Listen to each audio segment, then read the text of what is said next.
Hello दोस्तों, welcome two short lifestyle. कैसन हैं आप सभी लोग? आशा करते हैं हम पूजा सिंह आशा करते हैं कि आप लोग बहुत ही अच्छे, स्वस्थ और मस्त हैं। अपने अपने लाइफ में सभी लोग मस्त हैं। तो हमारा शुरू हो रहा बा आज का मिनी ब्लॉग। तो आज बना था हमारे यहाँ चाउमीन उबल गल है। अब हमन तड़का लगावल जी, जीरा मिर्चा और अदरक प्याज सब कुछ तड़का लग गल है। और हमन डालल जी मैगी मसाला। तो आप लोग भी जल्दी से आ जाए हमन के यहाँ खाए खातिर। आई देखा गाड़ी का हवा की वजह से पूरा कवर उखड़ गल है। यहाँ हम तड़का लगा दिले बानी। देखा रेड कितना बढ़िया कलर आ गल बा चाउमीन के मसाला का।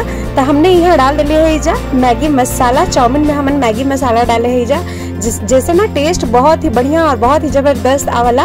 और यहाँ देखा चाउमीन हमन पूरा मिला दिले है जा और बहुत ही अच्छा है, एकदम लंबा धागा जिसे एकदम मस्त हो गया हुआ है। अब बस एक मिला दिल जी। और जल्दी से कमेंट बॉक्स में बता दी कि आप लोगन के चाउमीन का ये रेसिपी कैसन लगल। हमन तब मैगी मसाला डाल के बनाएगा जा एकदम पतला सेवई जिसे बनेला। आप लोग कैसे बनाएंगे जरूर से जरूर कमेंट बॉक्स में जरूर बताइए। और यहाँ देखा हमार छोटकी बहन बर्तन सेट करत रही है। और हाँ, जल्दी से चैनल को सब्सक्राइब कर दे जा और बेल आइकन को जल्दी से दबा दे जा। यहाँ बच्चन लोग भी इंतजार कर रहे थे कि चाउमीन जल्दी से मिल जाए। कब मिली नहा धो के रेडी हो गल हंजा, पूरा पानी बेकार कर ले हंजा अपने शरीर के। तो चाउमीन हो गल बा हमार रेडी। आज तो लगन गर्मा गर्म चाउमीन खाए बदे। और बच्चन लोग के भी बहुत ही पसंद आल बा चाउमीन। और एम्मा हमन मिर्चा का क्वांटिटी कम डाले है जा, यही से कि कैस की बच्चन के खाए के रहल। और तेजस देखा हमार कितना अच्छा से खात हन। हमरे बच्चन का नाम है तेजस और अनुष्का। और यहाँ देखा बच्चन के आजकल पढ़ाना कितना मुश्किल हो गला। गर्मी का होमवर्क मिलल रहा तो हम अपने बच्ची करवात रही है। तो बच्ची बहुत ही ज़्यादा मतलब दिन प्रतिदिन बच्चों का कंपटीशन इतना ज़्यादा बढ़ल रहा था कि पूछा मत। और यहाँ पे हमारी छोटकी बहन भी अपने बाबू के पढ़ावत है। कैस की लोगन का भी एडमिशन अब जल्दी ही होके वाला बा। तो यहाँ पे स्लीपिंग लाइन और स्टैंडिंग लाइन से शुरुआत हो रहा बा।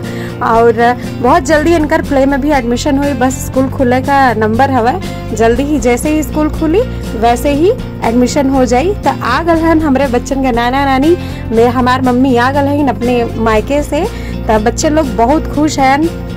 बच्चन बदे चॉकलेट आल है, कुरकुरे आल है, बहुत खुश हैं। इतना खुश हैं कि जाके पूछा मत। नाना आ गए हैं, बहुत ढेर सारा सामान लेके आ गए हैं।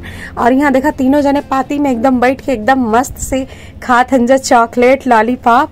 तब आज का हमार मिनी ब्लॉग कैसन लगल आप लोग जरूर कमेंट बॉक्स में बताइए। आई है खाजा आप लोग जरूर जानत हुई हैं। हमन की तरफ डिश बनला और बिहार में भी बहुत तेजी से ये डिश बनला। और ये हमारे पापा लियाल हन आम खाए खातिर, जौन की बहुत ही ज्यादा खट्टा रहल है अभी और अच्छा नहीं रहला। एक टेस्ट बहुत ही खट्टा रहला। और यहाँ हमार बहन खात रहनी है खाजा। तो दोस्तों आज का मिनी ब्लॉग यही ठिना हम खत्म करतानी। मिलल जी एक नेक्स्ट वीडियो में, अलग वीडियो में। और तब तक ले बाय बाय, गुड नाइट, शुभ रात्रि कहतानी, बाय बाय।